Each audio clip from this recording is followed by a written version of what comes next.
All right. Hi, everybody. This is David P. France, and I'm coming to you from Basel, Switzerland. Before we start the interview, I would like everyone out there to like the video, share the video with your friends and family, subscribe to the YouTube and BitChute channel. This is the way that we spread the word out about what we're doing. This is David P. France TV, and we speak to artists and we speak to inventors. We speak to thought leaders, small business owners, and entrepreneurs. And today we're speaking with my good friend Valerie Barnes in New York City. Valerie, how's it going? It's a fine day in the United States of America. I'm hanging my flag. Yeah, you know, as some of you have seen me speak with Valerie before, we've known each other for a long time, and it's always very interesting. Most of the people that I have had on who I've known for a long time, this is the way we would talk when we're not on camera. Yeah, but I'm lucky enough to be your friend, and I didn't go to UPenn. Well, you know, look, you gotta start and pull the people in closest to you, and those people from UPenn are very close to me. I told somebody, oh, we're gonna ride this train until the wheels come off. So even if you don't like me, or not, whether you like me or not, I don't give a damn. We're gonna ride that UPenn train till the freaking wheels fall off. And speaking of wheels falling off, Yes. like over here, Yes. you know, I actually got a message from a friend of mine from France this morning. Yes. Asking me what was going on and how's everything. I never thought I'd see this happen in America. Mm-hmm. This is so sad. I guess I'm wondering how it's being reported over in Switzerland. Why? Look, there is such a thing as the corporate mainstream media, right? So, I mean, I look at the Financial Times. They're reporting the same thing as what is being reported in the United States. If anything, they sort of oversimplify it, so it almost feels like it doesn't have the same nuance. Doesn't have the same nuance. Like, I know when I read that headline, I was like, you guys don't know what the heck you're talking about. Like, you have no reference point. You're just parroting or, you know, rephrasing what the people in the United States are saying. What would be great, you know, and we've talked about this before, if they had people who really were knowledgeable in the newsroom to help to write the copy and get the right pictures. So sometimes it's not. Financial Times is good. You know, other than that, I mean, the Swiss papers, I mean, today I saw a headline, really huge, well, a couple of days ago, I saw a huge headline in one of the lesser German magazines, but I didn't stop to read it or anything. And I think, look, people are still involved or consumed with the pandemic. Oh, yeah, right. I mean, that's, I think, for them, the number one thing here. That is the number one thing for people here. Yeah. Yeah, well, there's a lot of that going on around here too. You know, that pandemic counts are up, you know, more people are dying. It's a mess. It's just a mess, you know, and then you layer in what happened the other day at the Capitol, which still, was I surprised? Yes and no. I was not surprised that something was going to happen, possibly something violent was going to happen. I was surprised that they let them go into the Capitol, you know, and wreak havoc inside of the building. They should have never gotten in. And I don't know how much footage you've seen over there. I saw it. But there's a lot of footage, you know, over here. And it just looked like some of the cops were like opening the door and saying, come on in, you know, not putting up any kind of resistance at all. There was nothing. And so there's a lot of trouble now with the way this was handled and why the police weren't ready and all of this kind of stuff, that there's a lot of unanswered questions and a lot of the senators, of course, and reps are really, really upset and angry, because, you know, they could have gotten killed. And Yeah, yeah, of course, of course. people did get killed, you know. I mean, a Capitol policeman died, I believe, this morning because somebody hit him over the head with a fire extinguisher, you know. Yeah, there were a Look, lot of, like, but when you don't see you a lot of think? those photos, you know. But don't you think when they said, "Oh, everybody come to Washington D.C.," I was like, for me, that was a sign Yeah, trouble. it was going to be trouble. It was going to be trouble, and they knew it. And that's one of the problems and the questions that people have, and a lot of questions that the media are asking is why, you know, they track a lot of these sites, a lot of these, you know, Twitter accounts of people, and you know, a lot of the social media sites, and they saw the language that was being used by a lot of these white supremacist militia groups. They saw that and they understood. So now ask yourself the question, why were they ill prepared? Why did they not take precaution? Well, That chain of command, where was the top, where did it come down from? Because, you know, it's federal property. So you have to, the police have different responsibilities. You know, the Metro Police in DC versus the Capitol Police versus the National Guard. There's different responsibilities, and they can't just go in without the proper authority to go in. So, and my understanding is the governor of Maryland and the governor of Virginia wanted to send people in, but they wouldn't let them. You know, the Capitol Police, yeah, the Capitol Police said that they didn't need any help, like days in advance, said they didn't need any help. I mean, they were pushed over, they were undermanned. I mean, one guy was getting chased, one cop was getting chased up the stairs by one of the, you know, militia guys. I don't know if it was a Proud Boy guy, I forget who the guy was, you know. The cop's running up the stairs away from him, you know, and it's ridiculous. It's a disgrace, really. yeah. And then you have the one woman who was the Air Force veteran, Right. her life, you know, and it's chaotic. It was unnecessary, you know, very unnecessary. Well, as I have said to you before, I'm watching and trying not to judge anything because I've seen enough to realize that we don't necessarily know everything that has occurred behind the scenes. Right. That being said, what was interesting was I watch all kinds of sources of news, from YouTube to the newspaper, and there were signs that Pence was not going to support Donald Trump. There were signs, and then there would be someone from a different video that said, "Oh no, they're together," etc., etc. And I said, I don't know. I don't think he's gonna. And one of the reasons why I thought he's not gonna go against the establishment was at George Bush Sr.'s funeral, when they were all in the room together, yeah. And Donald Trump was the last one to go in, but Mike Pence came in a bit before him, and Mike Pence went straight over to Hillary Clinton. It's like, and not just said hello, he said hello and lingered for more than a hot second. And from that point on, I was like, oh, it's done. You know, it's done. I already know what's going on. And another thing that was interesting, even though this person is not necessarily the most credible, Omarosa, when she was look, Omarosa, I bought your book, okay? So I'm going to give you a shout out. Oh my God, Omarosa. Omarosa, right? Of course she's not credible. Said, hey, look, you better watch VP Pence. You better watch something in addition to everything else she said, because he wasn't really, she flipped and was not supportive of Trump, but she also said, hey, look, Pence has visions of being the next president, and she felt like there were too many times where he positioned himself in that manner, at least in the beginning.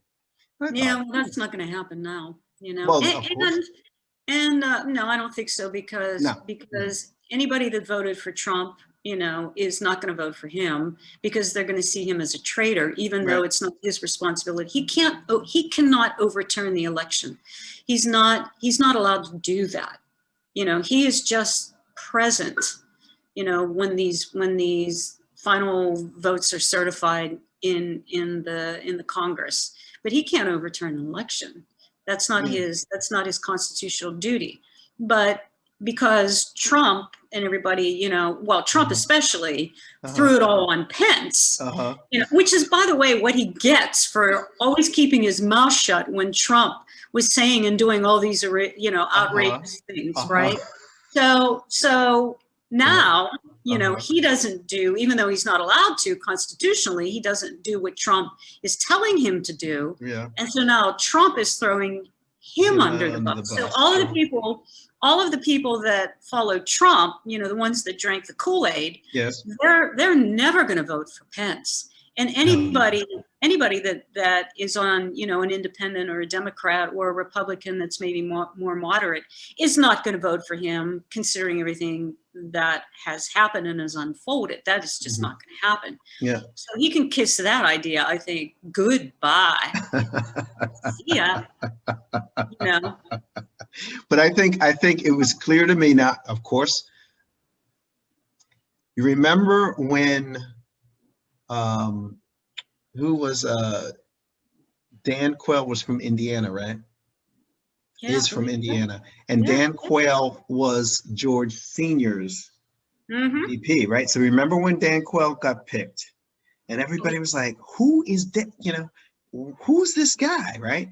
Right. What I started to realize, I said, you know what, Indiana, because every state has a system, right? And a way that people come up in Right. every single thing, whether it's beauty pageant, acting class, politics, every, like, I spoke to someone who might be on the show who was a model, and she said, I was in Northern California and I got picked, you know, out of some, you know, contest. Next thing you know, I'm getting pictures done, and somebody said, you know, sent my pictures to New York.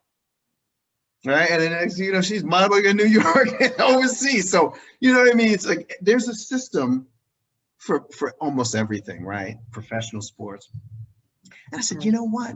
Maybe Indiana has a really good system for Republican donors and people that are in the pipeline for leadership. Dan Quayle only got appointed probably because there was somebody influential that said, hey, I want him to be the VP. Yeah, and I think the same thing happened for Pence. You know, he was selected because somebody said, hey, you know, if you want to get all of these mainstream Republicans, or they call them rhinos, you're going to have to pick him. Or the Christian conservative, you're going to have to pick him. So that's Well, what I think Trump picked him because he wanted to pull in that, you know, those right. Christian conservatives and evangelicals and everything like that. But I kind of, you know, I joking, of course, in a way, but you know, when that fly landed on his head during the debates, that was a telltale sign something was coming. But didn't a fly land on Obama as well at some point, and also Hillary Clinton? They all were attracting flies, I right? don't recall that about Obama. You know, I think, well, you see what happened to Hillary, but when that happened to Mike Pence, I was just like, well, karma, something's going on here. Hey, look, We could go down that, you know, rabbit hole. We've talked about conspiracy theories. I've told you that, you know, I am open to hearing all kinds of stories. I'm not going to come up and say everything that I hear is true, but there's enough information out there that will cause me to say, you know. And what I've told you before is that because we've witnessed 9/11, that has left a mark with me that will forever question everything that's being done in politics, everything that's being done in the government. I mean, I never thought that I would be in that position. I thought we were going to have a clean ride all the way to 60 years old.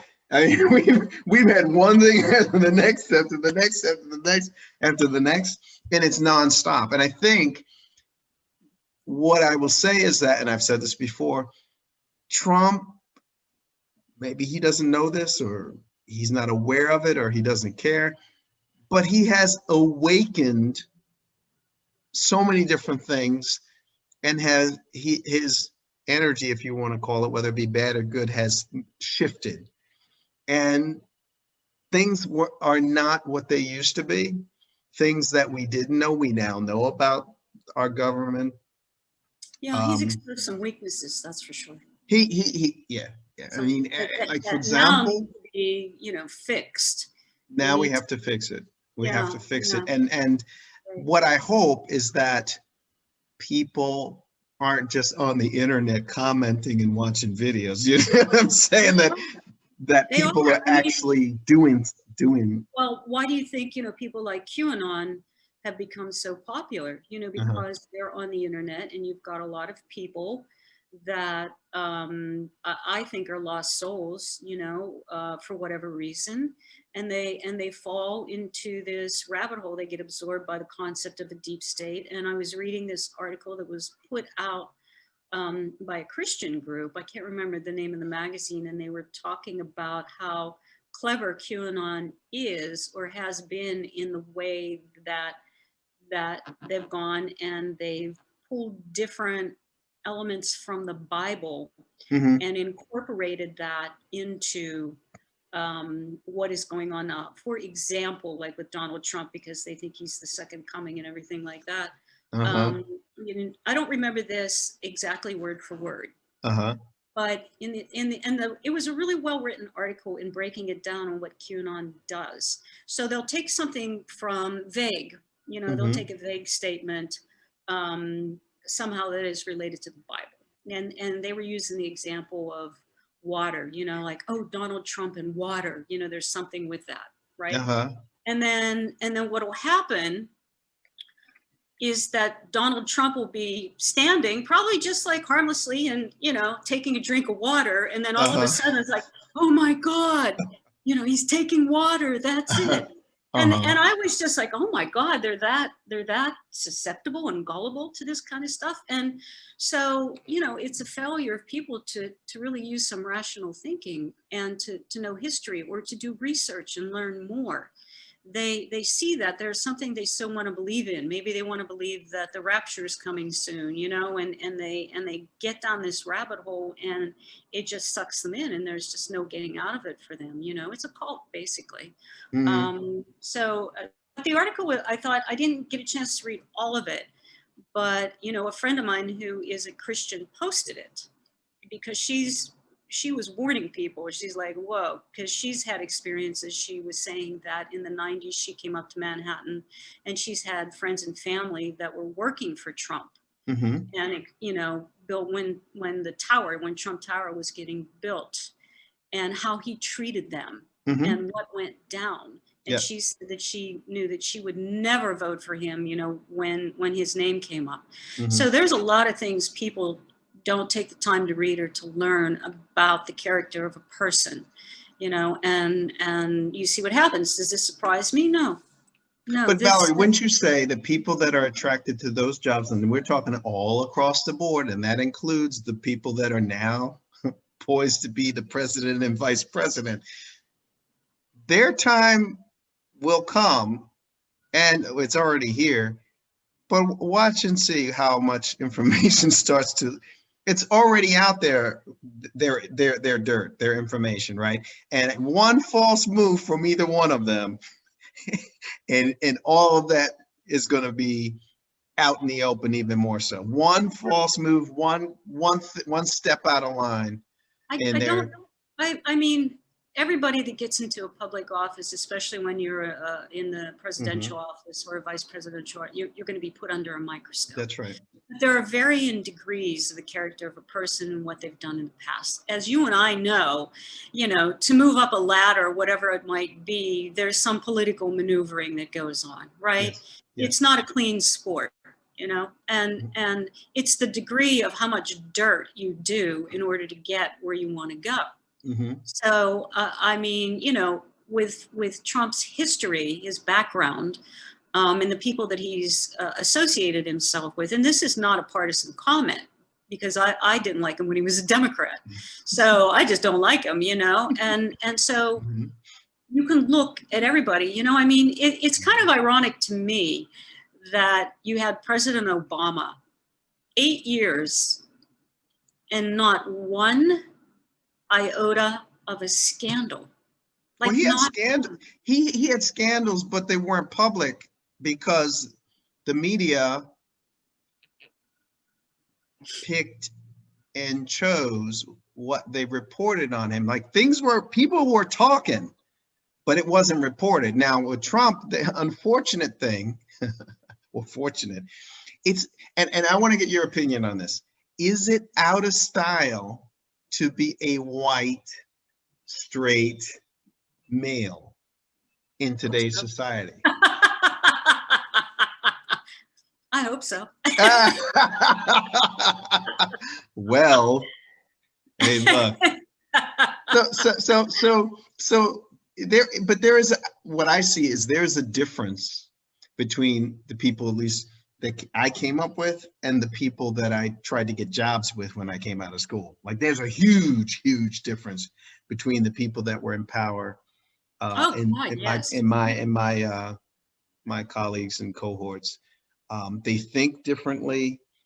Yeah, Um, thankfully, right? it's not the same. It's almost like when we were in New York, there was a handful of people with power, and everybody was jockeying to try to get to those people. And mostly these guys were straight, white, and male, and some who were not straight, but they at least posed as straight. Oh yeah, Wouldn't you say? When you say yeah. It they was a posed and they patriarchy. were able to kind of maneuver through. Yeah, it was. You know, it's been for the most part a patriarchy, a white male system, and and anybody that wasn't that, it's like what they said went. So if they decided that Right? they wanted to let a female work, Uh-huh. you know, that was their decision. Were they pressured sometimes? You know, did different movements shift things? You know, make little inroads into things? Yeah, I mean, you always have people at the forefront that are pushing things, trying to push things forward. Um, so I think now there's more of an awareness. It just hasn't filtered down to the police departments yet, as Hmm. noted by, you know, the way this was handled at the Capitol, and what was allowed to happen at the Capitol, and who most of the people were that were inside of the Capitol Hmm. rioting, you know, and taking computers and throwing paper all over the place and fire extinguishers everywhere. I mean, you know, there's a lot to be reckoned with there. But Valerie, let me pose this to you, and this is where I believe it's like a wag the dog moment. It was like I believe a lot of it was staged because I'm like, where are they getting all these camera angles from? Like it's like who's behind the camera? Like, oh, go to angle one, go to angle two. Like when I saw the footage, it was like it was produced. Like for example, when something like that happens, you're in my opinion, that's when the cameras are cut, right? That's when the cameras are cut, and then the the police come out, right? I would not have condoned all of that footage being like cut to this and cut to that and cut to that, and it was being broadcast live. When something like that happens, like let's say when you're in the show business, when you're in show business and something happens and falls or whatever, um, somebody gets hurt. Even you don't keep the camera, it's just being blasted all over the world, right? You don't keep the camera on that kind of thing. You immediately cut and say, hey, it was not the level of emergency did not go as high as it should have gone, in my opinion, in terms of the way that the cameras were responding to the situation. It was if the camera people were safe and everybody they're taking and coordinating the angles. That's what I had an issue with. Well, I mean, I don't know what was going on. You know, I know that they're professionals, you know, and they probably have an idea of where they should be. I know when I've gone and filmed stuff inside massive crowds, Hmm. nothing like this, of course, you know, I mean, I always kind of have an idea of, I see somebody if on my team over there, then I know to be over here, you Hmm. know, and I have an idea of what they might be shooting. Maybe I'm a little bit wrong, but usually I'm kind of on the mark with that. So I think there were probably a lot of cameras already there in place because they knew that something was going to be happening. Of course, you know, they Hmm. knew that there was going to be, they had the Trump rally and, you know, they knew people were going to be coming to the Capitol because it was all over social media, you know? Yeah, yeah. So I think that, I mean, I'm not surprised that they were able to get some of the footage they were able to get. I think there were probably people there that had their own iPhones and doing stuff. I Sure, know sure, that, sure, sure. you know, Absolutely, absolutely, that were sent in, absolutely. Yeah. you know, I mean, especially some of the stuff that was right in the chambers when they were hiding behind the chairs and stuff like that, you know? So they put their iPhones on and they were filming different stuff. So I don't necessarily think it went that extreme as far as being staged. I think the thing that concerns me is why were the Capitol Police basically looking like they were just kind of standing down. Yeah, well, yeah, You yeah, know I what I think mean? it's, In the sense that, in the sense somebody gave them that directive uh-huh. to open up, you know, those gates and let them in, right? Because and the guy that actually was head of it, he had to resign. He resigned. Sund, I think, and Sergeant at Arms, you know, resigned, which I'm not really sure exactly if their responsibility. Everybody's like dropping like flies now, you know. I mean, Hey, they look, realize it's not a political advantage for them anymore, so they're going to just jump the ship. That's what they're doing. and look, I mean, I read this morning that Nancy Pelosi is calling for the resignation, and I'm like, Nancy, you just need to chill, right? I think she's not. Didn't she barely get re-elected as the Well, House Speaker? I think the no, not this time. I think the intention, because I've been listening to a lot of this, you know, Hmm. the 25th Amendment versus Yeah. impeachment versus resignation, and the part about the impeachment. I mean, you have to do something, right? The Hmm. part about the impeachment just makes it, if he's impeached, that he's not allowed to run for office again because there's a lot of talk that he wants to run in For 24. 2024. Yeah, and they want to stop that madness from happening. So Hmm. that's part of the impeachment part. The 25th Amendment is a little bit trickier too because you have to get Pence on board for that. Hmm. And I don't know if he is necessarily No, on board with that. So no, I no, think no. what they're trying to do is to get him resign like Nixon resigned. But Right. he's stubborn. He's not going to do that. But you have to take some action. There has to be a consequence for this. Hmm. Um, and I don't know what that answer is, but I think he does need to go because, hey, there's what, 12 days left? You know, there's a lot of damage that could be done in 12 days. Hmm. Really, there's damage that could be done in 12 hours. Right. But the only issue is that if he's impeached, that means that some Republicans have to sign on as well, right? Yeah, there has to be, I think, at least 15 from the Senate, from what I heard Chris Murphy said. He's a Democrat in the Senate. Hmm. Is he? Yeah, in the Senate. He was saying there needs to be 15. Now, the House seems to have a lot of support for it, Yeah. but it comes down to the Senate again, just like it did, what, last Yeah. year? And look, 2019? even though he's not going to be president, there are still a lot of people that are supporting him. So Right. if the Republicans, the rhinos, or who, you know, the ones that are left over, if they vote against him, there might be consequences for them as well. So it's a bit tricky because, You know, you don't want to come out and publicly, in this instance, you want to play it safe. That's why I'm thinking, I'm like, you guys just have to ride it out for the next 2 weeks. And if I know that there's, happens, I mean, it was interesting to see how quickly uh-huh. certain Republicans certified the votes for Biden. When you heard Mitch McConnell talk about, he was furious about what happened. And Lindsey Graham, who I have zilch respect for now, even said enough is enough. I mean, it's so shameless what he's pulled over the last 4 years.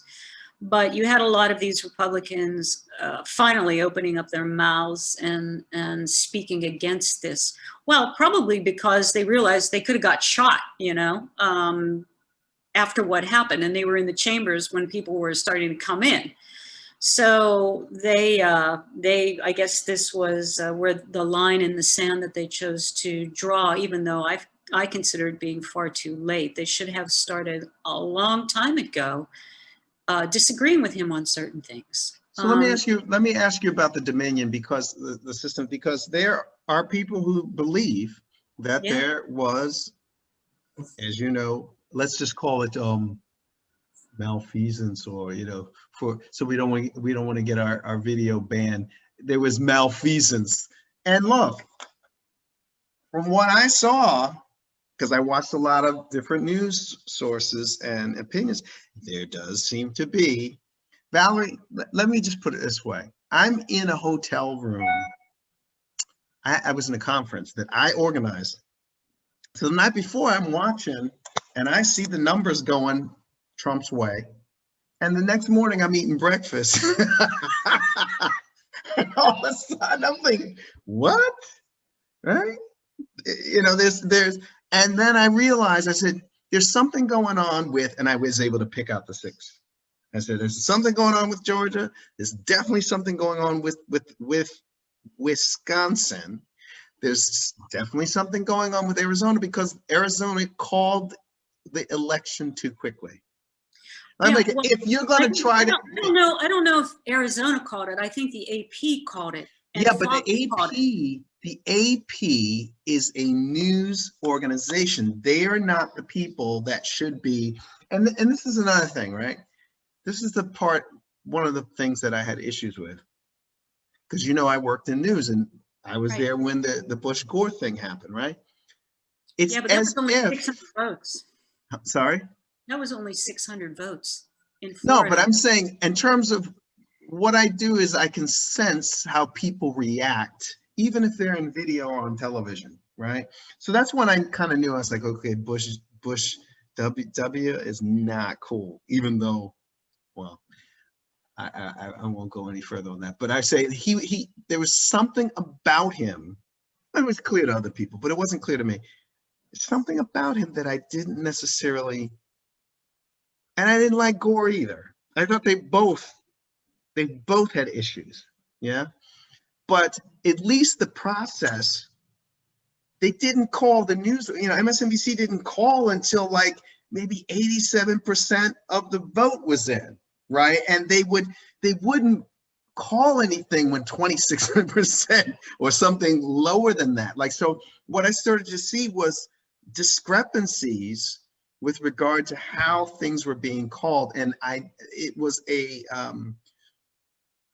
sign to me that things were not working out, especially Arizona. Even though Arizona, it appeared as if, okay, in the end, it was for Biden.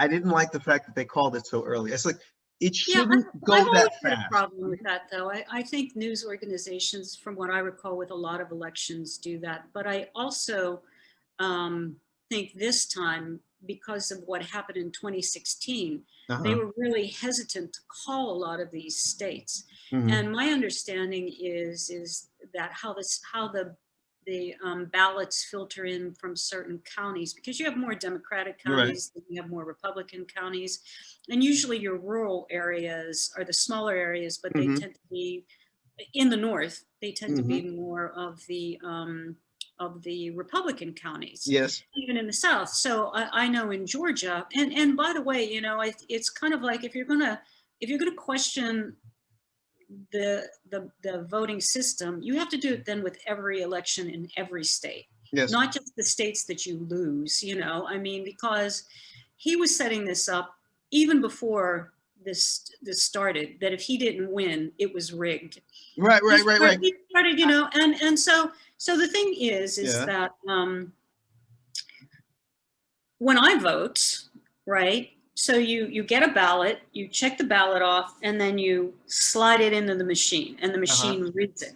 So in Georgia, I'm assuming they did the same thing, because then they hand count. So they can compare the actual ballot itself and how it was completed to how the machine read the ballot. So I think they did 2 recounts.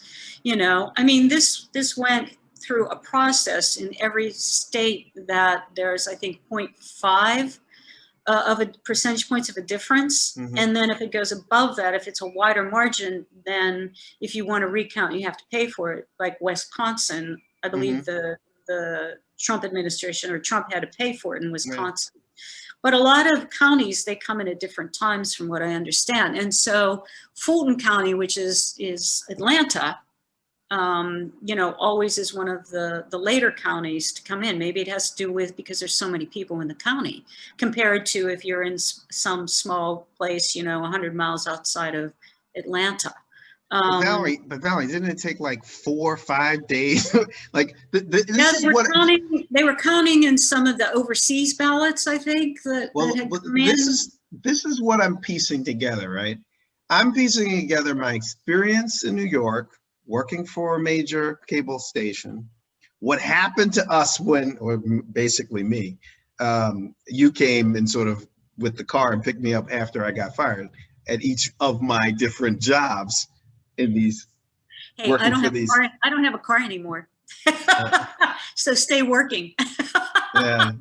So I'm piecing together how I was treated and what I saw while I worked for the Charlie Rose Show, while I worked for MSNBC. Hell, I could even say when I worked for those record companies, right? Right, and what I saw. So then 9/11 happens, and I'm thinking that was orchestrated to the hilt. And the fact that people aren't talking about it anymore, right? As if it's like, and you remember how quickly they built that Liberty Center? What is it, Liberty Tower? They built that thing in record time. And I say, hey, look. Freedom Tower. What is it called? There was a lot. It took them a while because there was a lot of back and forth that was going on. Because I was in one of those meetings, I was videotaping it, where they had the architect, they had Maya Lin there, you know, they had these people in there talking about this. And then the one architect, is he a German guy? I forget his name. That was. I know that guy. I already know that guy. Supposed to do it. You know, he was there. And then they kicked him off the main project. I think he got to build something, but yeah, he was a little bit too high. It went on for years and years and years. This whole thing of how it was going to be built, what it was going to be called, blah blah blah blah blah. You take into consideration the bodies that hadn't been found that were still in the ground there. I mean, there was a lot. But it took less than 10 years, don't you think? It wasn't. It did not take more than 10 years for them to build that. It took a long time for them to actually agree on. Of course. You know, and I don't know if it's all completed down there or not, but there were certain buildings that came up one at a time, right? You know, so it did take a while. It took a while, but honestly, I just think a lot of that had to do with everything that was going on politically, and including a lot of the people that lost their spouses, their significant others. Well, let me put it in a different way. Because I experienced all of these different things, and I was the low man on the totem pole. Okay, I wasn't the guy at the highest position. I was able to witness people in very high profile situations. And this is since I started working. I mean, even though my work experience has been spotty, right? I've worked for very prominent people throughout my life. Now, it didn't get a little hairy until I started working in media. And then I said, hey, look, I'm the intern here. Why are you guys acting like, like you have no sense with me? I can only in other words, I could only imagine what was going on between people at the top. Now, when you're talking about the government and the president, and this is the highest level, that's when you start to see crazy every day. That's when things are not linear. Things don't add up necessarily from one moment to the next. I think it's like working in a what is it? Well, I mean, With I lunatics, think no? there's something, nothing is perfect, right? And there's something to be said for, again, some of the behind the scenes stuff. But I also think there's a lot, if we're going to refer to a lot of this stuff with Dominion and stuff like that, there's a lot of these people that blow things out of proportion and also there is a good acquaintance of mine. I went to college with her, and she posted this article by some faith guy, and she's under the impression that there's some kind of the irregularity in Georgia, right? Yeah. And it's kind of interesting that it's not ever mentioned that any of the other elections that happened, like if Donald Trump would have won, we would not be hearing anything about this, right? Right. The irony. Of course, Valerie. So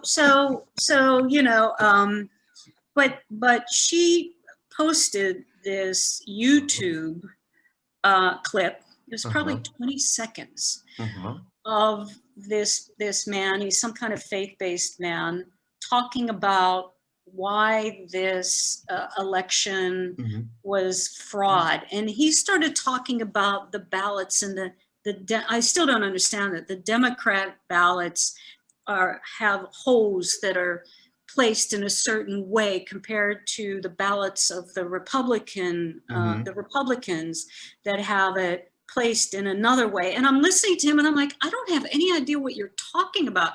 And I don't even know where he's getting his information. There was no understanding. Well, yeah, it's problematic when people can get on the internet and just say whatever, right? Because you don't know what they're saying. It's problematic when people get on the internet and say it and people start believing them.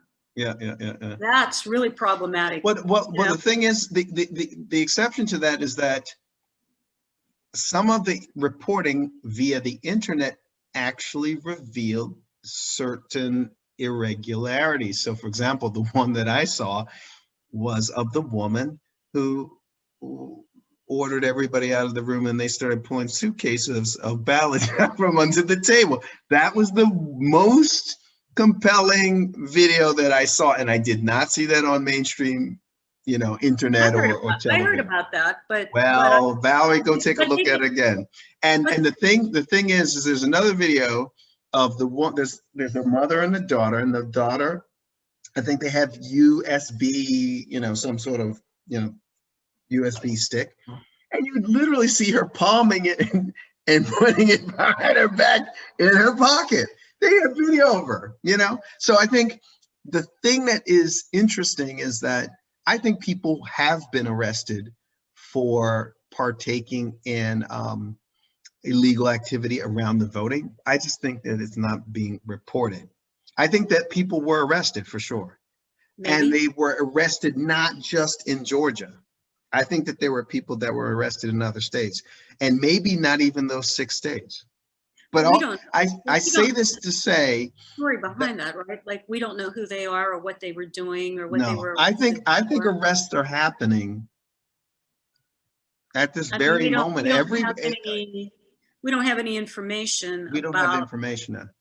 So it's kind of hard, you're a lawyer, right? Well, you studied the law.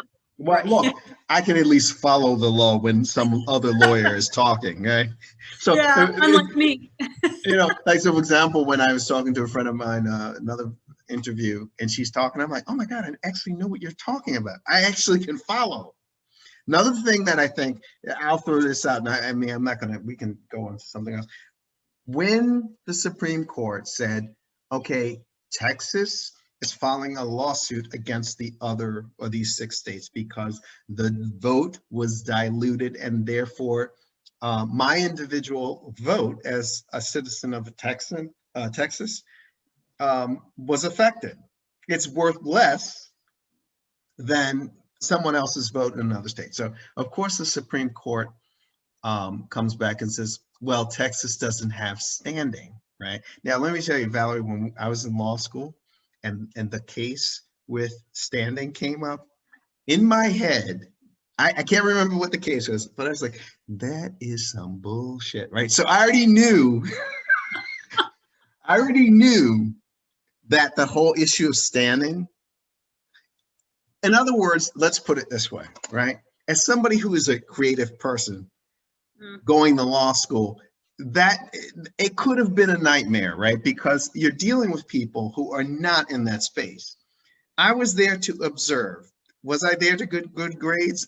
Apparently not. I was there to observe. I observed so much, I observed my way out of law school for 3 years before getting back in to finish. But one thing that I did appreciate was that I was learning the culture of a lawyer or the legal community. So it's why I said, oh, I got to go see Ruth Bader Ginsburg. I got to check this woman out. And only because I just want to see what she's doing. Like, I don't care about anything else but seeing her in her milieu. Yeah. So when we're in law school class, and they bring this thing about standing, and my brain goes off and says, that is some bullshit, because with standing, you can literally use standing in a way that it could go either way, right? From what I understand, when a state brings a case against another state, the Supreme Court is supposed to be able to hear that case because there's no other place that they can go. Right? It would, but by bringing that case into, by reviewing that case, by bringing it in and reviewing it, it's already setting a precedent, right? So they know from this point on, anytime something comes up with the voting, right, that it's a very close margin. They're going to cite the case that, what is it, Trump versus or Texas versus all the other states. And maybe they just didn't want to deal with that, right? So in other words, it's not a straight line. You can find case law on either side to support whether you're going to have standing or whether you're not going to have standing. And when they came back, I was surprised that it was like it was a 6, what was it? I think it was a 6-3. Against standing. They didn't have standing. And I also think it's interesting that here's the president of the United States, and it seemed to me as if they didn't even want to hear any of the evidence at the lower court or even at the higher level court. Usually in such a situation, and they had Gore versus I think it's Bush v. Gore or Gore v. Bush. I don't know which one suit. I can't remember. They have that as precedent, right? So they didn't even follow the previous case law that was established through the last election. Well, I believe in Pennsylvania, though, the judge that threw it out asked for the evidence and asked if Giuliani, in the complaint was suggesting that election fraud. And they said, he and his band of attorneys said no. Because they know too, if they go into court Mm-hmm. and they misrepresent, Mm-hmm. they can get sanctioned for that. So they never put election fraud, from what I understand, in the complaint. I don't know. I have to go back and see, but I can't speak on that. All I know is that Giuliani kept saying we have affidavits, and affidavits are evidence, right? Well, it depends. Again, I will tell you this: in my law school experience, Yeah. When people say affidavits are evidence, my brain is saying, okay, legally it might be so, but don't people lie all the time about Yeah. what they know? Well, isn't that the difference between evidence and credible evidence? Well, look, I wouldn't know. I wouldn't know the difference, I guess. I mean, I went to law school, but as I've told you before, Come on, all David, I know is that don't you when I watch was in Law and Order? class, when Don't I you was in watch Law and Order? class, this is Don't how it you went watch- wait a down, minute. Valerie. Wait a minute. You watch Judge Judy. Well, Come yeah, I on. did, but I say this, even this is how it would go down. This is how they take your money. make you feel bad for trying to even get a law degree, right? So you're in class, they present you some case, and you think, oh, it's supposed to go this way because you see A, B, and C, and then some left turn happens where what you thought from a pure gut perspective is the opposite. And then they give you some asinine legal reasoning to say, oh, it actually went this way because you didn't see the this and this and this and this and that, whatever. And then that's when I realized, I said, I'm dealing with a bunch of psychos. I'm going to hang in there because I know it's going to help me in the long run, because I'm going to be dealing with psychos in the real world. But I knew from that case, when the standing case, Valerie, my brain was like, that is some bullshit. There's case law on either side.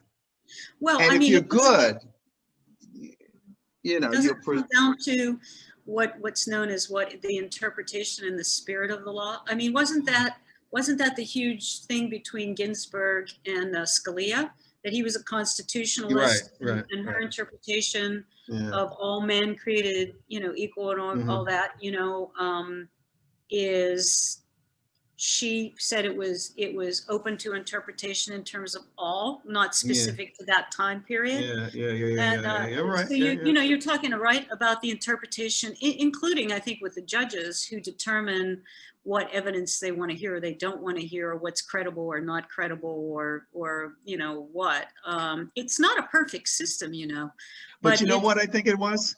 I think they were so sick and tired of Trump's behind that they were like, you know what? We don't want to deal with this. Like, I honestly believe they're like, you know what? This man has worn out his welcome.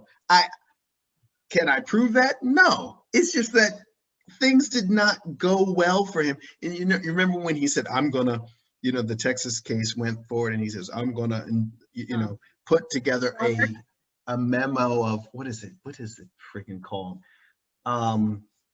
A brief, like an amicus brief in support. And I was like, well, there it goes. He's going to lose it now, because they don't want to hear from you, Donald Trump. They don't want to hear from you. In fact, maybe the best strategy would have been for him to say nothing at all during the entire process.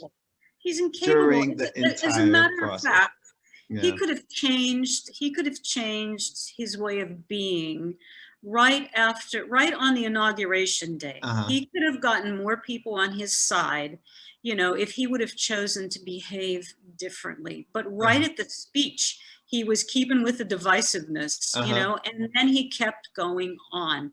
He just he's just like this. And he excluded a lot of people. He did a lot of things to really irritate a lot of people. He shot himself in the foot and the mouth and the head. I mean, he just did. He didn't have to go down that path, but he chose to. Let me reveal this, and I'll go back to Trump. Another moment. Another moment when I realized, okay, I'm getting scammed in law school was, I took critical race theory. So I'm thinking, okay, I'm gonna get this, right? I'm Black, right? I should be able to get at least B+, A-. Valerie, this MF gave me the lowest grade in the class, which was a B-. And this is when I wrote my deconstruction of the super Negro, which I brought up to you before, which is, right. I started to see, because of my experience in law school, it was as if I had a spiritual moment, a spiritual awakening. Mm. And of all places, law school, when I'm getting dogged out. So I realized that It there was didn't have something it. called, in my research, called natural law. Now, I can't give you the definition off the top of my head of what it, but it's where, in my opinion, where God and law meet. Oh, okay. Now, that, if I said that to a professor, they would probably talk me down and say I'm absolutely wrong. Hmm. What I believe it is that it's where God meets law. So let's say if we're on an island, we're Adam and Eve or something like that, we're at the beginning. Right. How do you know what is right and what is wrong? How do you establish what is right and what is wrong? And what I believe natural law is all about is the law that comes from the very beginning, or humans as they are evolving as people who come from creation. So are you saying it's instinctual? I think it's instinctual beyond. It is something that comes from a place that you don't even know, right? You can't even comprehend, because you can't comprehend God or how you were created or how the universe was created. It's beyond us. But you know, let's say, for example, you know when something's right or wrong. Now, is it because you Right. learned it? Or No, is you it feel it. because you sensed it, and you sensed it as someone, or where did it begin? Yeah. Yeah. So of course I wrote my paper and I had a little bit of natural law, and this man was like, like You want to hear it. he didn't want to hear it. He didn't want to hear it. And I was like, and then you gave me a B minus. Well, And what conclusion did you come to? this was a black professor. Okay. What conclusion did you come to? My conclusion is, and this is my gut, and this is why when we would get these case law, which would like standing, they would say, well, he didn't have standing because he wasn't harmed. My argument is that Texas citizens were harmed. Donald Trump is being harmed. He does have standing. Some case or some court should have listened to the evidence and said, based on the evidence, we're going to throw it out because it's not clear evidence. But not to hear anything. Well, anyway, so what happened when I used the natural law? He, first of all, I called my paper "The Deconstruction of the Super Negro," right? So already this Yeah. black gay professor was like looking at me with the side eye. That's a loaded title, you know. And it was great. I'm like, I'm in critical race theory. I should be able to use that title without Right. a problem, right? And you got these other people like bell hooks with the little b and the little h. I'm like, give D. France a little bit of credit. I'm in law school. I'm in critical race. I should be able to use that title, right? Well, Valerie, he went all the way around the table and let everybody give. He waited till the end of the session, and he did not give me a full. He did not give me the Oh, full time. The bell rang when it came to me. wow. Okay. Yeah, And then he gave me a B minus. And then look, and when we were talking about these radical things, I literally said in class, I said, well, some of the things that are this particular scholar, I don't know who it was, it's radical. It's radical. These are radical ideas for a lot of people. Well, he didn't like that. He didn't like that. Well, So I didn't play the game in law. I didn't play the game in undergrad either, but I didn't play the game in law school to the point where I'm like, I'm looking like I'm the crazy one, and bringing up natural law. It was like, natural law, like there's no such thing, And then I find a treatise, and there's like lots and lots and lots of discussion about it. That there are laws that come from creation, from the most basic. well, I mean, there's laws in the animal kingdom, you know. Yeah, They don't write it out, they you don't know. write it out. They It's a negotiate, right? it's a natural order, right? It's So a natural order. it's in law. And look, remember, and I think we talked about this before. Remember, there was this kid. This is when the internet started getting popular. I know you can go on to Google and find this. There was a kid that the New York Times wrote a story on, and he was somewhere in Polynesia, somewhere in the, and he posed as a lawyer, but he had never attended or graduated a law school. I think he was 14 years old. Mm. People were calling him up and he was posing as a lawyer and giving them legal advice. Like, oh, this is what you have to do. And this is when I knew, I said, you know what? Every person has a gift. Some of these people in law school, they're posing. This guy right here in Polynesia, he knows more than all of you guys, right? And that's when I started to understand everyone has a gift. And when they are aligned with their gift and they have a purpose, they are unstoppable, right? Now, of course, I still had not gotten my act together, right? And, you know, you and I have talked about this before, but I knew at that point, I was like, Dave, you got to get your act together, because if that boy in Polynesia is like giving out legal advice and he's getting a report in the New York Times, you got to pick it up. Now, I think that they took, when they discovered that he was not a lawyer and that he was halfway around the world, I think he got into trouble for it. But you can't deny the fact that this kid knew. Like, I bet if you ask him about natural law, he'll give you a cohesive, solid answer. Whereas this other guy, Jive, taking my money, not giving me the time of day. He's like, you would think that a university, law school or not, you would think a university would be open to different ideas, especially at that time period, right? I mean, now I understand there's a lot going on where Valerie, there's complaints about that. No, Yeah. we came in as like affirmative action, once again, affirmative action people in, coming into a system, and people were looking at it as if it's decided. I didn't give a damn. I just like, look, I need to be here.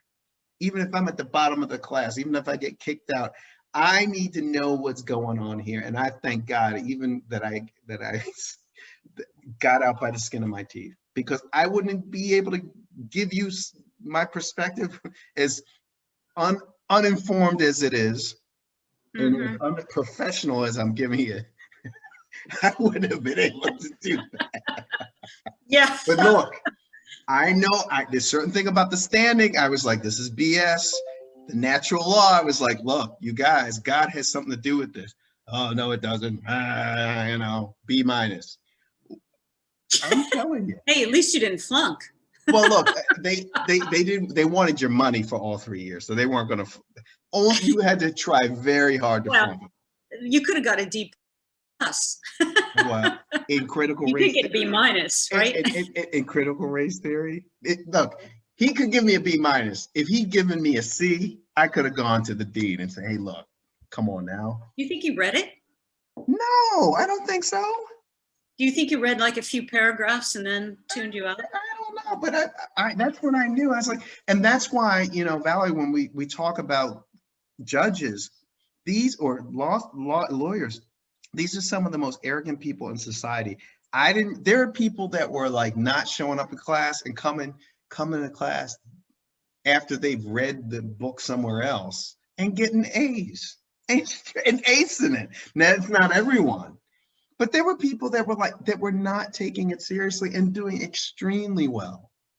Because again, I think they knew what they needed to do in order to. They knew it. They came in knowing. And sometimes there are people who are just talented. Like this guy in Polynesia or wherever he was, that just are like, this is the way it's supposed to go down. A, B, C, D. And there's no hesitation. Right.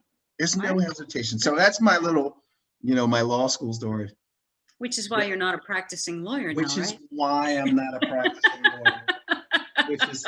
But I will say this, that my contribution, let's say if I'm at a law firm, just like I'm working, once I know what has to be done, then I can do it at a very high level. Now, am I the guy that's coming up with the theory of what we're going to put forward? No. There's so much material law that you could specialize in one area of the law. You could be an expert on civil litigation and be, amazing. A general practitioner, okay, you have to know a little bit about, but generally there's so much law out there. You could say, I only want to do, hit and runs. I only want to do, admiralty law. Yeah. Well, I worked for lawyers for some time. Yeah, so business, right?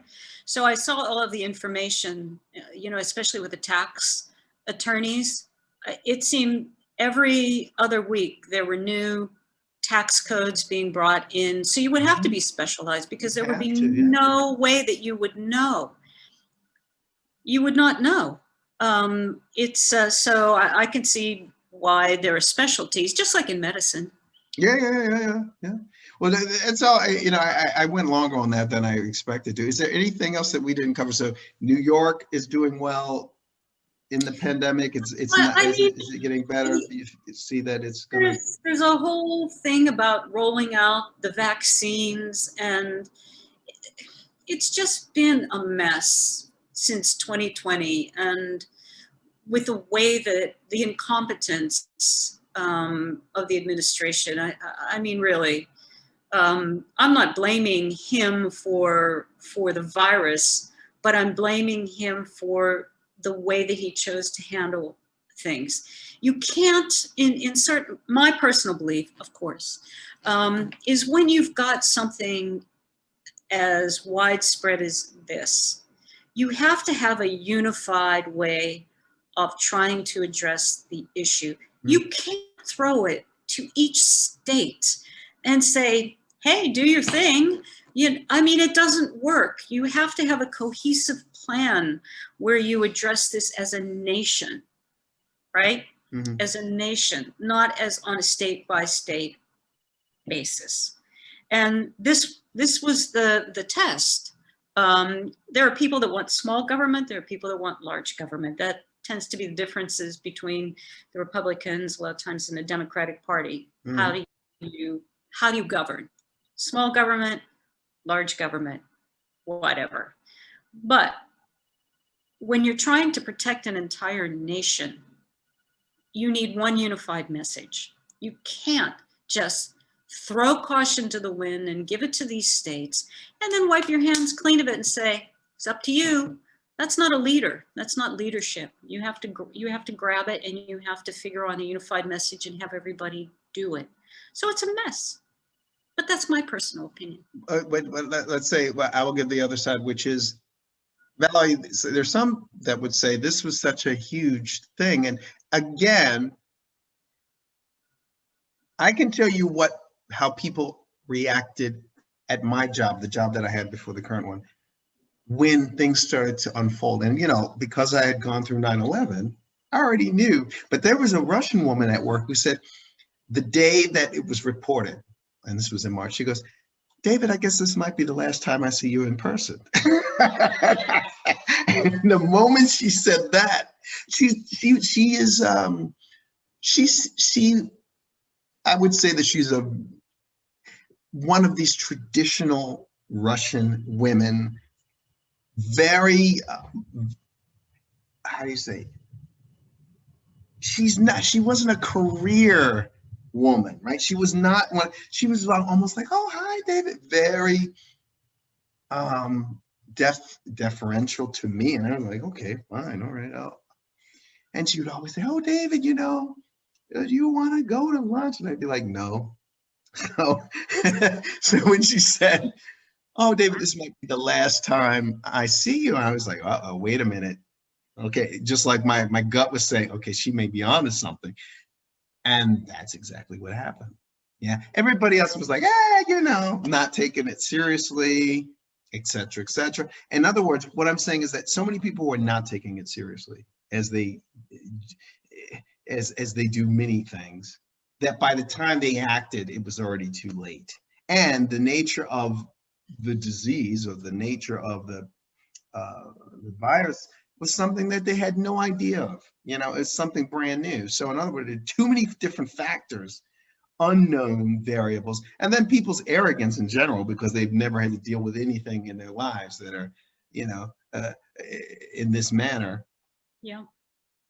That's when they started, that's when you need diversity in your workplace. Like that's when you need different types of people, not just in terms of racial. You need people that have seen, people that have been on the bottom and people have been on the top. Because if you have people that are always at the top and are always like, it's no big deal, that's when you start to like And I will bring home the 9/11 example. As you and I know, we have someone that we know that had went through it twice, and she managed to get out twice where others perished.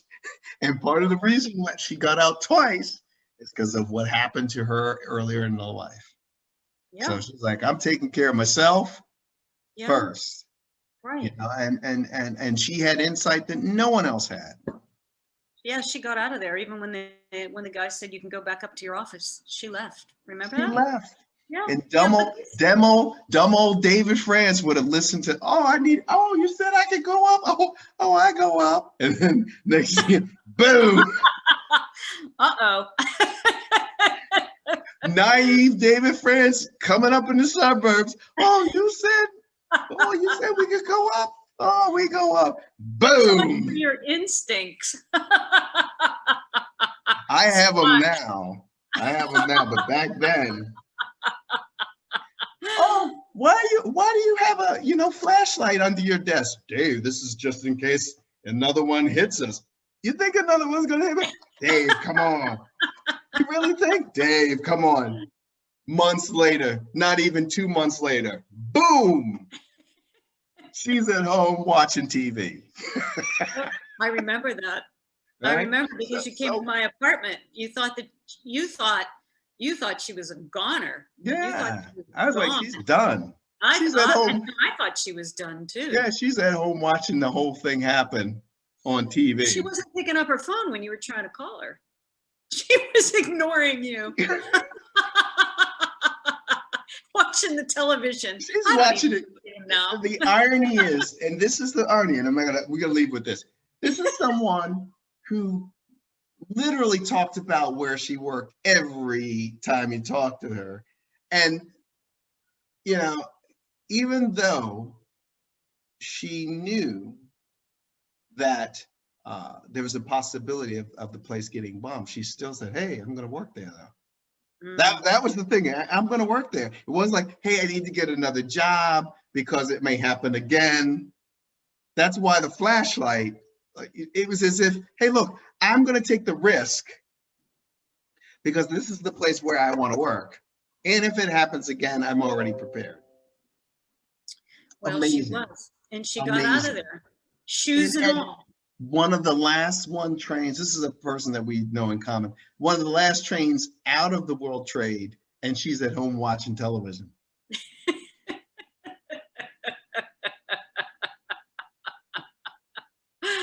I mean, look, it's a tragedy. Never worry about her again. It's a tragedy. Look, I'll tell you this story, and then we really got to go. This particular person had some medical issues, and it was a big deal, and so she's gonna have to stay home. Do you know that she had people delivering food to her? She didn't ask for it. They're like, we're gonna organize Meals on Wheels or something like that. She had like rotating people delivering food to her. Well, see, that was her energy. They knew they needed to do that for her. They were in that force field. She's a force field. And this is why I say, I don't ever want to hear the woe is me story. You had people organizing when you mentioned the fact that you had to go to the hospital, and you had people organizing Meals on Wheels for you. And different menus, they had a whole thing. I got an email from somebody saying, we're organizing, and on Monday, this is what's gonna be served, and on Tuesday, this is what's gonna be served. On Wednesday, I mean, she got a whole menu. She's getting different food every day. This is when you know you're dealing with someone who has energetic or ability to, we've talked about it before. It's like, hey, look, well, you got out of the World Trade, you get sick, people coming to you with food. Hey, look, I have to go knock and get the food. I gotta find people that are gonna go serve me. You're envious. Is that why you left the country? I gotta leave the country to get a break. You see what I'm saying? So sorry. Hey, look, I'm just telling the truth. natural law or not. It's just the deal. It's just what it is what it is. You know what I mean? Valerie? What's that? Oh. You make your bed, you lie in it? Hey, look, sometimes the bed is already made for you before you even know it. Anyway, but hey, look, I always enjoy talking to you. I hope that you have a great weekend. And hey, David, January 20th, can't get here fast enough. hey, look, when people say there are folks out there that are saying there's something going to happen, he's going to turn it around before the 20th. I said to myself, even if he does something to turn it around before the 20th, you guys have worn out your welcome, all of y'all. I need to get to the DFrance business first at hand. I've devoted too much time to this. I'm already talking to you about it, but it's always interesting talking to you. But I've already devoted too much time to this. I'm going back to me. So whether the Chinese come and take us all and we're in camps, it just will be what it has to be. And somebody has to figure it out except me. I need to do that. I don't care if it's a CCP. I don't care if it is the Ukraine and the Russia and the Iran and the this and that. I'm like, it's got to come back to me. Okay. And I'm okay with saying it. The only thing that I can say is that I know a lot of people that have been exhausted for 4 years. And now, now we can just relax a little bit. Well, you know what? Focus on what we were focusing on before this happened. Look, you can relax, but I've already seen 9/11, Hurricane Katrina, and Meals on Wheels. I need to get back to. I got to deal with the fire in my house down in New Orleans. So here we go. Yeah. Is that coming back? Because I saw that video or pictures somehow that people were actually rebuilding it. Do you know what caused that? Do you know what caused the fire? No, because, you know, it's New Orleans. You know, it takes, we still don't have electricity. It's been since October 20th. You know, New Orleans can't get out of its own way. And I just am surprised that this city just still exists, giving they have their own time. They just, wow. It's really hard to describe in a conversation like this. But as you know, I know. Being that you've spent a great deal of time down there, it's just a different way of being down there. Yeah. And they could be further ahead if they wouldn't get in their own way. And they purposely get in their own way, you know. And so it's been very trying to try to get things moving. It's slowly moving. I've been thinking that I was going to be able to go down there since Thanksgiving, and I still don't have the electricity turned on downstairs. And it's like this person tells you have to do this, and then they turn around and say, oh, then you have to do this, and then you have to do this. Talk about trying to bilk money out of you. Yeah, well, you know? That's true. I mean, it's just ridiculous. Well, look, I wouldn't mind bilking the money if they would at least be efficient. They're not even efficient, you know? The person that's managing the one property that I have there, he contacts me in December and he says, I need $3,000 to balance the end of year.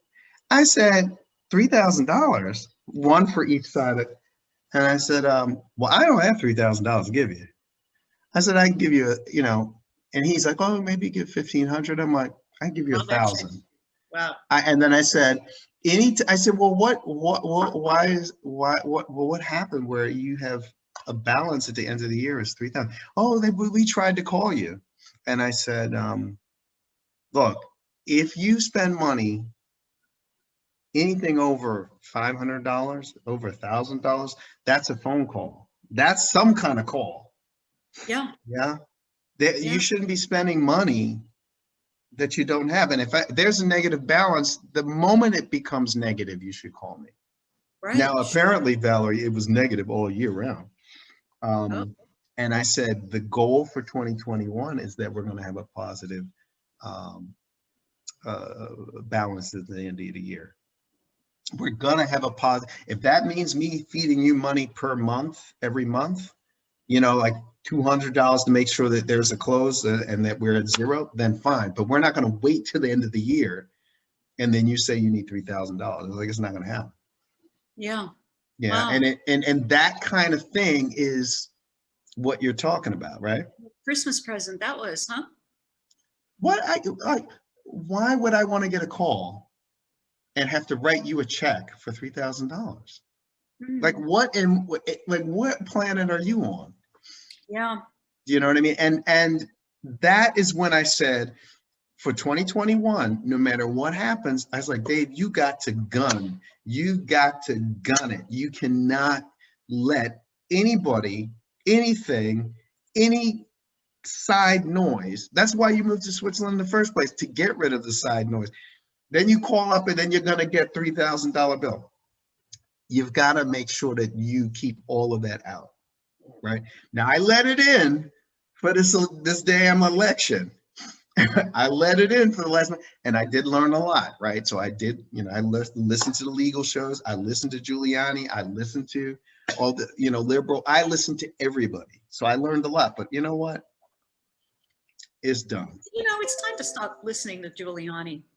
Ugh. Look, let me tell you something, and this is where we can go on and on. It's very important, and this is why I have people on like you and other people who are not, that do not have your point of view. That's the only way that I would learn.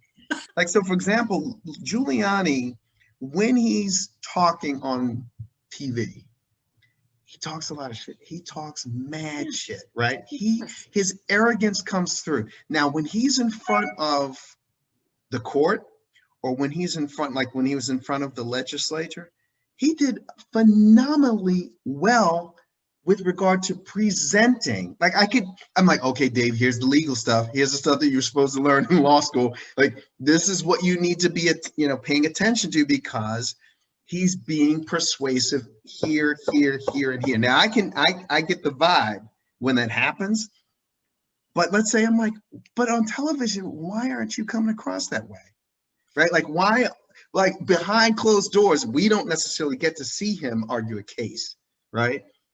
But that he did very, very well in terms of legal circle, in this legal world. That is the problem that I have with him, and I've always had with him, aside from some of the other political things when he was mayor. But what is the intention behind the rhetoric that he uses to inflame? Yeah, he does. What's the intention behind that? It's unnecessary. And I think it defeats the purpose. And Valerie, but check this out. Not like this. But check it out. When you think about this, this is a guy who went up against the mob. No, okay? I know that. And that's why it's more disappointing. But you can't take that away from, like, as mayor, okay. But you can't take the fact that he built his career on prosecuting and getting rid of the mob. I mean, it's phenomenal. I'm not. What I'm saying is that for him to resort to this kind of rhetoric that he's resorted to over the last 4 years, and whatever the rhetoric he used when he was mayor, because there were things that I disliked him, and there were a few things that I'm like, okay, a lot of racial stuff. A lot of racial stuff. And so how does it benefit the people that he serves, right? By using the rhetoric that he uses. It's combustible, and it's led to these problems as well. And that's when I lose respect, Yeah, and that's why, my one friend, I was saying, you know what? If he had credible evidence, he was a U.S. prosecutor, a U.S. attorney who prosecuted cases. He knows what credible evidence is. He knows that. So if he didn't use it in Pennsylvania, why not? If he had it and he didn't use it, then he should be sanctioned for not using it. But he didn't use it in his complaint. He backed out because he never really had it, and he knew the difference. So for me, it's like, well, if you want me to respect you, maybe he doesn't care. No. At least be consistent with the way you behave. No, he doesn't know how, and this is my point. remember when I told you, go upstairs and go check out when J-Lo and Puffy invited you upstairs, or the guy invited you upstairs. You weren't there. You were not there to decide whether you liked them or not. You were there to say, okay, what's going on here? Like, why are these people such a big deal? Because my point is that if you were able to see one thing that they were doing that you weren't doing, or if you were able to see one thing, even in all their arrogance, even if in all of their, stupidity. Yeah. You don't understand. See, I didn't go. For me, that's my point. Didn't want to get my car towed. That's all I'm saying. I'm saying to you, sometimes what I'm saying to you is you can get lessons from the worst people as better lessons from those people than you would people who are godly and good and all this. I've gotten some of the best lessons from people that were against me, that were trying to do damage to me. And well, I understand that, but it's not about that for me, because as I've told you, a lot of times when I've done the work that I'm doing is that for me it's work. I'm not looking at them in awe. I'm just looking at them, Well, look, I agree. I agree, but it's almost like sort of removing yourself. This is the way I see it. It's why I went to see Ruth Bader Ginsburg. I'm like, I don't really care about who you are, really. I mean, I just want to see you in your milieu. I want to see you in your, right? It's sort of like when we were in the East Village and I was with Bouvier, right? And Russell Simmons, we happened to see Russell Simmons, and I'm talking to Bouv, and I say, yeah, I'm talking, and then he's like, wait a minute, there's Russell Simmons. And he literally stopped, ignored me, and watched as if it were a movie, the entire thing. And Russell Simmons was running after some model with really long legs, and she was dissing him hard. And he was astounded. I couldn't get his attention. He was like kind of like watching like the whole thing like a movie. And I said, you know what? You're pissing me off, but I understand why you are. It wasn't like he was saying, wow, I'm in awe of them. He was just like, wow, I need to see what they're doing. Yeah, but see, it's a little different for me because usually when that's a situation, I'm working. So I'm working. It's what I do. It's my profession, and I am being professional, and I'm looking at them like I would look at anybody else. I'm not looking at them in the spirit of, ooh, that's J-Lo. But look, Valerie, there have been jobs where in the back of your mind, even in the professional facade, you're like, woo, like there's a little woo in the back of your head. Of course, but it doesn't affect. You're gonna keep your game face on, but you're still like, ooh, you can't say. It's just that you weren't really cool with these people. Like you're like Puffy, you were just like, boom, It did. Well, yeah, but I didn't mind her. I actually think she's very intriguing, and I liked her father. Her father was there. Remember, he was really nice. But yes, he was. Yeah, I mean, Puffy. Anyway, Valerie, is always a pleasure. We'll see what happens. I got to put up 2 videos. There's one before and with you. Look, you're on a roll. I've been watching some of them when I've had time. We'll talk about that separately. But yes. Happy New Year, my friend.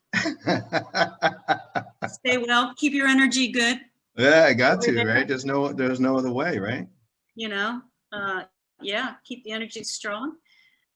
I hope you have a good year. I hope you do as well. And everyone, thank you guys for following us and continue to share, like the video, subscribe to the YouTube and BitChute channel. And Valerie, I'll talk to you soon, okay? All right. Thank you so much. Bye-bye. Bye, Dave.